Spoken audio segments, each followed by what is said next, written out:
Have you ever reached a point where silence speaks louder than words, and even the wind feels like it's whispering a question your soul cannot ignore? If you are on the twin flame journey, chances are you're standing at that very edge right now. Not another cycle, not another delay, but a moment so sacred, so pivotal, that it doesn't feel like a test, it feels like everything. You've been healing, waiting, enduring, but deep within, something is shifting. The pain feels different, the silence feels full. You're not being asked to wait this time, you're being asked to remember. Today, the spiritual universe is not just sending you a message, it is handing you a mirror that will not reflect who you've been, but who you are becoming. This video is more than guidance, it is a sacred initiation, one designed not to comfort you, but to awaken the part of you that has always known the truth. Today, you will step into a threshold that separates the illusion of waiting from the embodiment of truth. It's not about him, it's not about them. It's about you standing as the anchor in the storm, and what you choose in this moment will ripple across timelines. What if your greatest transformation doesn't come with fireworks, but with a single, soul-deep realization? That you are no longer the seeker, you are the storm. That you are no longer the one longing, you are the one remembered. Watch this video not just to understand your path, but to reclaim it. The final test isn't about passing, it's about becoming. And when you do, the mist will be together. So take a breath, beloved soul. This is not just another video, this is your threshold. Watch it through, watch it fully. And if the truth within it moves you, share it. Because someone out there is still in the dark, and you may be the light they've been waiting for. Let us begin. Number 1. The threshold of becoming. There comes a sacred point in every twin flame journey when the divine feminine is no longer asked to simply heal her wounds, to wait in patience, or to endure the silence. This threshold is not just another phase, it is the culmination of everything she has endured.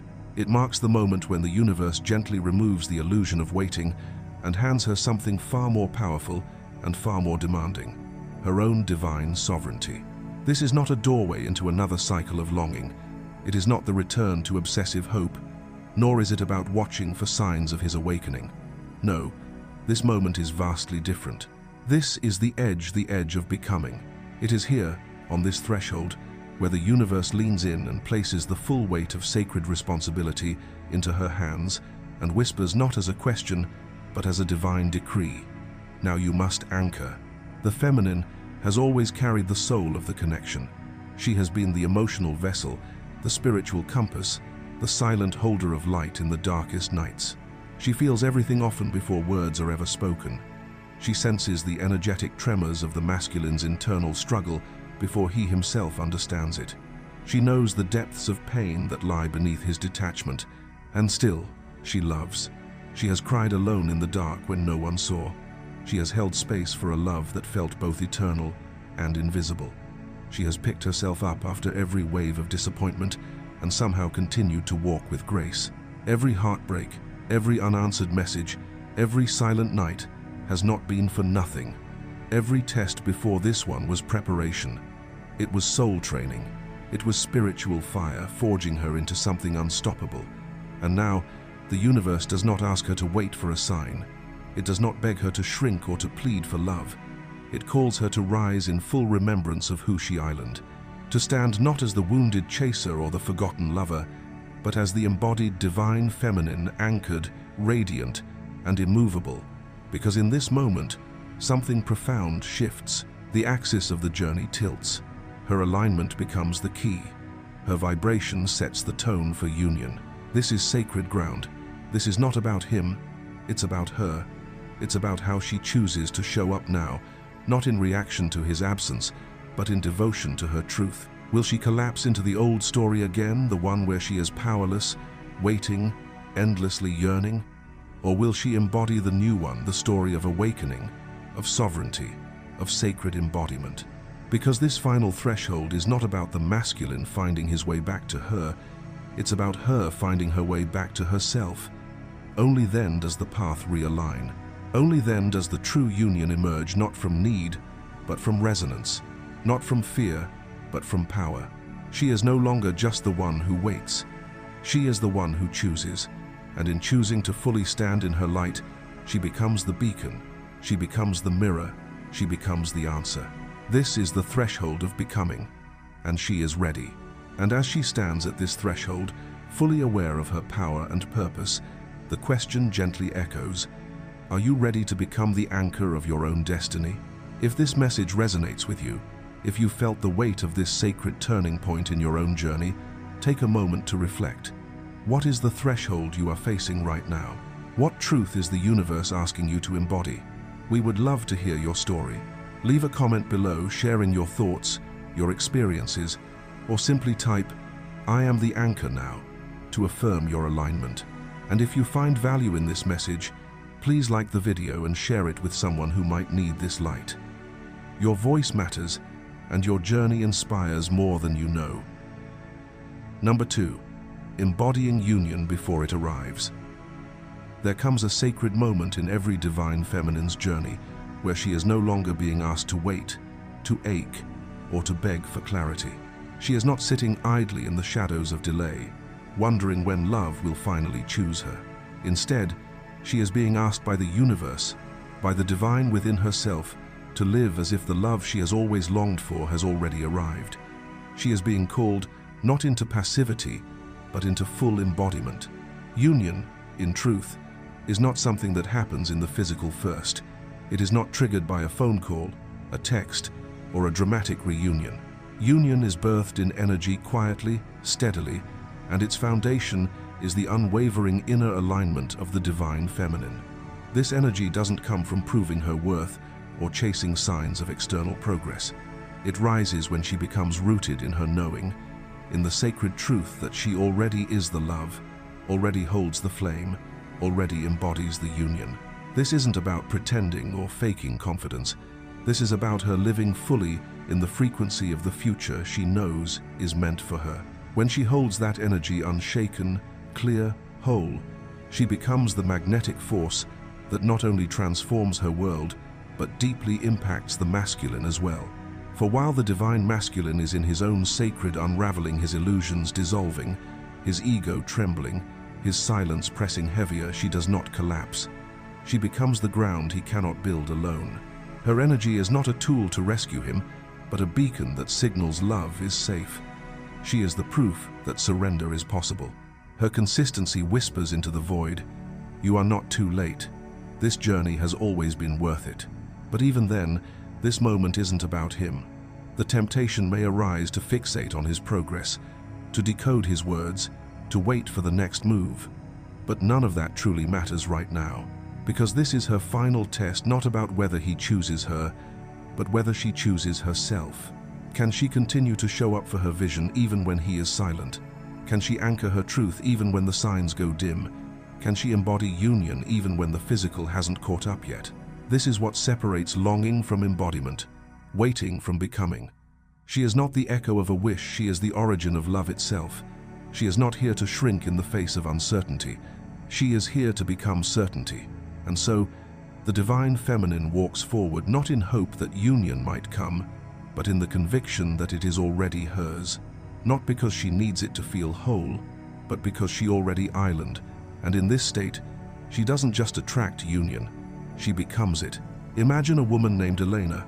She once spent years checking her phone for messages that never came, replaying memories of a brief, electric connection with her divine counterpart.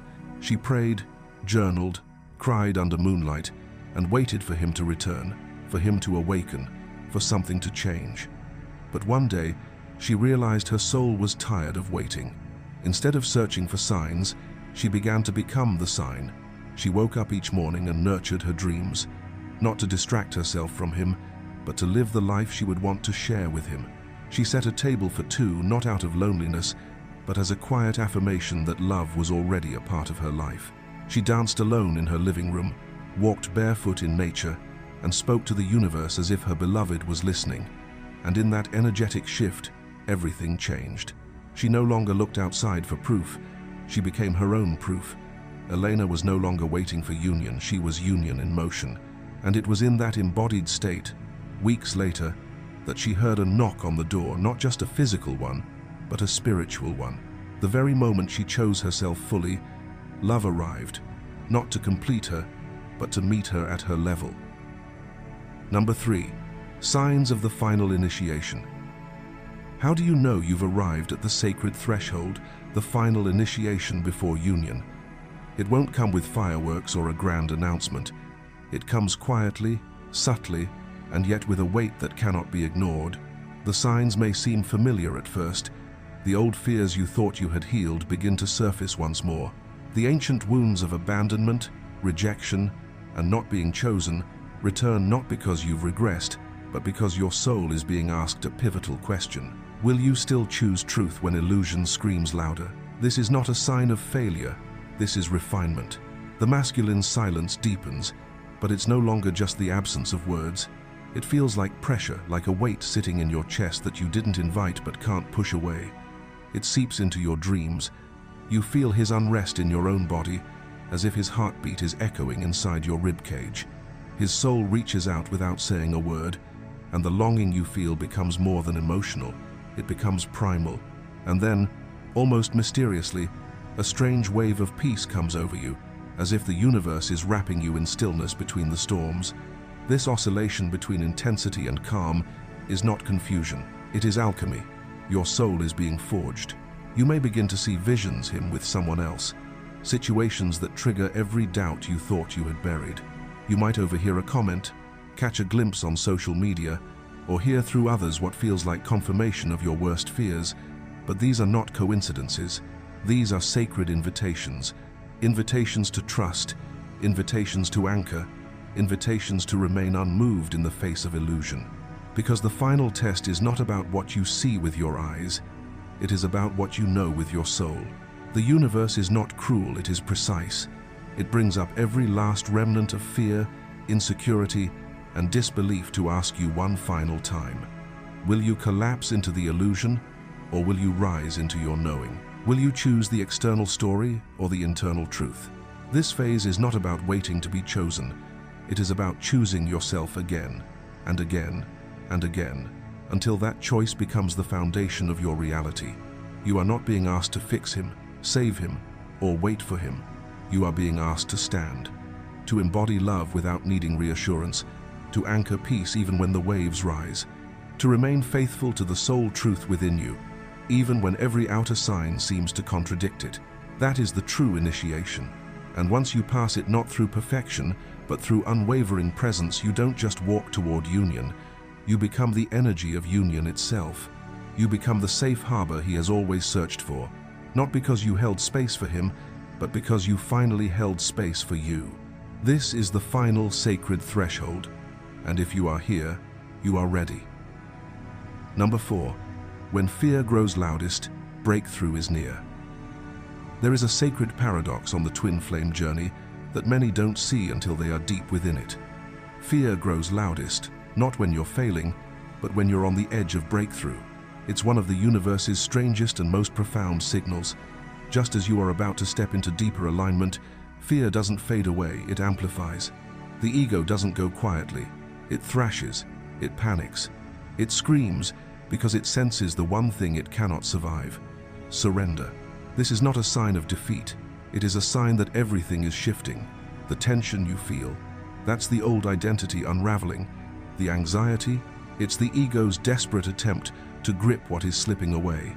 The doubts that feel louder than ever, they are not truth, they are the echoes of a fading illusion. And so, if you're standing in that place right now where the pressure is immense, where the silence is sharp, where everything in you is trembling, you are not falling apart. You are being initiated. For the divine masculine, fear often wears the mask of control. He pulls away, not because he doesn't care, but because surrender terrifies him. To let go of what he's always known, to collapse the armor he's built around his heart, feels like death to the identity he's lived within. And so he resists, he hesitates, he runs. For the divine feminine, fear shows up as the ache of exhaustion, the question she's whispered 1,000 times in the dark. Will this ever happen? It's the fear of breaking, of holding on too long, of looking foolish for believing in something no one else can see. Her fear is not about surrendering control, it's about whether she can stay anchored without evidence, without promises, without the comfort of knowing how it ends. But here is her sacred task, not to destroy the fear, but to walk through it, to feel every wave without drowning, to stand in the fire and not become it. Her role is not to wait for fear to vanish before she moves, it is to move with it and still choose truth, to meet the chaos with stillness, to meet the illusion with clarity, to meet the ache with love. Because every time she chooses stillness over reaction, every time she trusts what her soul knows over what her eyes see, she shifts the entire energetic field. She doesn't just pass a test, she alters the vibration of union itself. She becomes the grounding force, the lighthouse through the storm, the reminder that love does not collapse under pressure. It holds, it breathes, it waits in power, not in pain. So if fear is screaming, if everything inside you is shaking, know this: the breakthrough is close.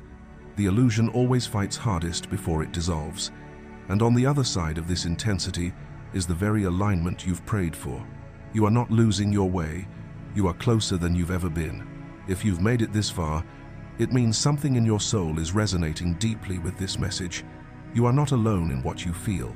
The fear, the longing, the courage, it's all part of this sacred unfolding. Take a moment to breathe, to reflect. What part of this message stirred something in you? We would love to hear your story in the comments. Whether you're in the middle of the storm or finding your way back to stillness, your voice matters. And if you're not ready to share your story just yet, simply type this affirmation in the comments: even in the fear, I choose love.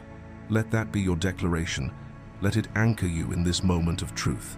Your words may be the light someone else needs to read today. Number 5. Holding steady while he trembles. There is a sacred moment in every twin flame journey when the divine feminine is asked to do something deeply powerful, not to fix, not to chase, not even to heal the masculine, but simply to hold. Hold the energy, hold the space, hold the line of truth, even as everything around her seems to collapse. As the divine masculine begins to break apart, his illusions dissolving, his ego unraveling, his soul finally awakening to the depth of what this connection truly is, she becomes the one who feels it all. She senses the tremors long before he utters a word. His grief seeps into her chest like a silent wave. His restlessness flutters in her gut like butterflies made of lead. His chaos dances through her dreams, filling her nights with fragmented symbols and forgotten memories. And yet, through it all, she is not here to absorb his suffering. She is not meant to be his emotional sponge or spiritual savior. Her role is much more sacred than that. She is here to remain rooted in her truth. This is the turning point in the journey. The divine feminine is being asked to stand, unwavering, as he falters, to become the steady mountain while he becomes the shifting wind. She is not to flinch when he pulls away. She is not to collapse when he collapses. She is not to make his fear her own. In the stillness of her soul, she knows that union is already real in energy. It's not a question of if, it's only a matter of when. And so, she anchors herself in that knowing, even when the physical world seems to say otherwise. When the masculine retreats into his old wounds, she does not run after him. When he hesitates at the edge of his own transformation, she does not panic or beg. Instead, she breathes. She steadies her heart. She holds her frequency. She remembers who she is, and she refuses to let the outer storm dictate the inner truth. In doing so, something miraculous happens. Her steadiness becomes his sanctuary. Her unwavering trust becomes the foundation he never had. Like a lighthouse during a hurricane, she emits a silent signal. You are safe to come home. You are not alone in your unraveling. You are still loved, even when you cannot love yourself. Her presence becomes the quiet, powerful field in which his soul can begin to reorganize itself. She does not push, she does not pull, she does not rescue, she simply island. And it is in this sacred being, this energetic calm amid the earthquake, that he finds the courage to take his next step. Not because she forced it, but because she became the proof that love does not disappear in the face of fear. She became the mirror of what he is becoming. This is her divine task, not to lose herself in his storm, but to remain the ground beneath it. And in doing so, She doesn't just hold him, she holds the entire blueprint of their union. She holds the memory of where they're going, even when he forgets. And that, beloved one, is the true power of the feminine. Number 6. The shift after the test. Every sacred test on the twin flame journey reaches a pivotal threshold, a quiet turning point where the air itself seems to change. For the divine feminine, this shift does not come with fanfare or visible reward. It arrives subtly, like the soft hush after a storm, the moment her soul exhales and says, "I choose alignment again." It is not that the pain completely vanishes, but something within her transforms. She stops spiraling. The ache that once lived in her chest every morning softens. The longing that used to echo endlessly begins to quiet. It's not because the outer circumstances have changed, but because she has. She has chosen her truth over illusion, peace over chaos, embodiment over obsession. And in that choice made again and again through tears, silence and faith, the energy finally responds. And though he may be miles away, emotionally or physically, the divine masculine feels it instantly. On a soul level, he senses the shift before he can explain it. Something in his field lightens. His heart, long armored by fear and confusion, begins to soften. The resistance he clung to as protection starts to feel heavy, unnecessary, even painful.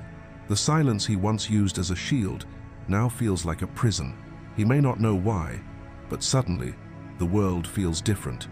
He sees her face in dreams, hears her name in passing conversations, notices signs he can no longer ignore. The field of union has begun to magnetize him, not because she pulled him, not because she begged or waited or chased, but because she became the home he never knew he was searching for. This is the shift that changes everything. When the feminine stops trying to be chosen and instead chooses herself, the entire dynamic of the connection reorganizes. The energy clears, the push and pull dissolves, and the gravitational pull of truth draws him closer not with force, but with grace. Synchronicities begin to rise like breadcrumbs from the universe, familiar songs at strange moments, repeating numbers, messages that seem to come from nowhere but hit straight to the heart. Dreams deepen, becoming more vivid, prophetic, and emotionally intense. External events begin to mirror internal alignment. The masculine's external world may even start to collapse not as punishment, but as preparation for he is being called home. And he may not know it yet, but something irreversible has already begun. The energy has shifted, the veil has thinned, and nothing, absolutely nothing, will ever be the same again. Number 7. Union as a consequence of alignment.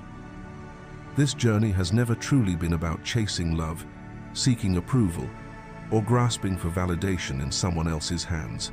From the very beginning, it has been about becoming love itself, pure, embodied, unconditional. For the divine feminine, the path was never about waiting to be chosen. It was about rising into the version of herself who no longer needs to be.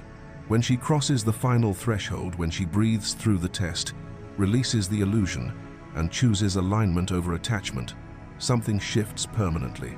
Union, once shrouded in mystery and uncertainty, is no longer a question of if, it becomes a certainty, a matter of when.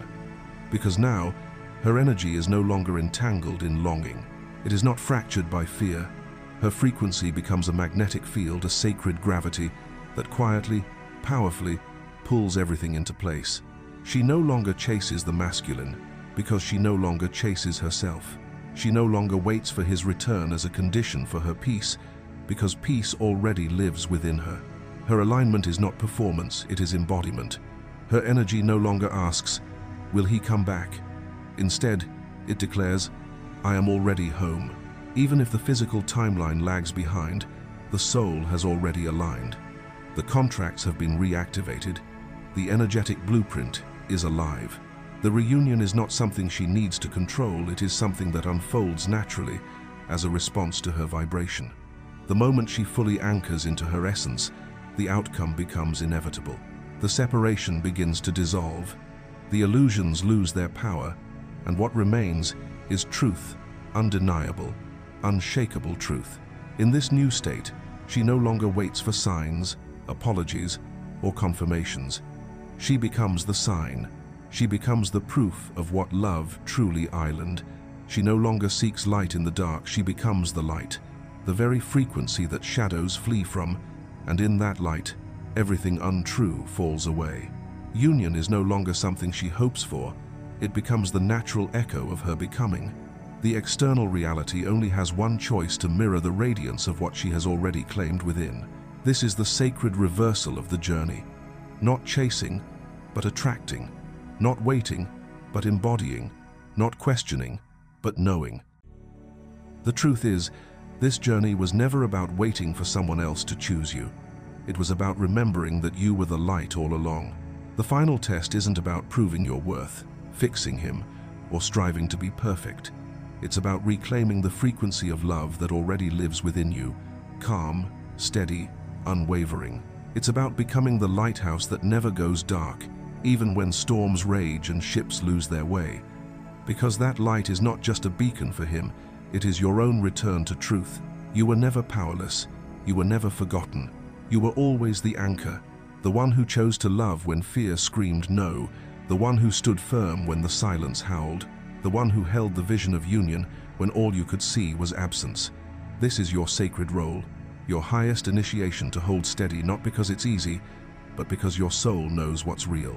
So when the illusions rise again, when the old fears knock louder than before, when the shadows seem endless, remember who you are. Breathe into the truth. Stand in your knowing. Because your steadiness is not a reaction. It's a declaration. It tells the universe you're ready. It tells him without words that home is no longer a place he has to find. It's already here, in you. If this message stirred something in your heart, if you are walking this path right now, type in the comments, "I am the light that leads him home." Let your voice be the echo of truth for others who need to hear it. And if this video offered you clarity, strength, or resonance, please take a moment to like, share, and subscribe. Your presence matters. And don't forget to watch the next video below the screen. Your next breakthrough might be waiting right there. You're not just waiting for union, you're embodying it, right now.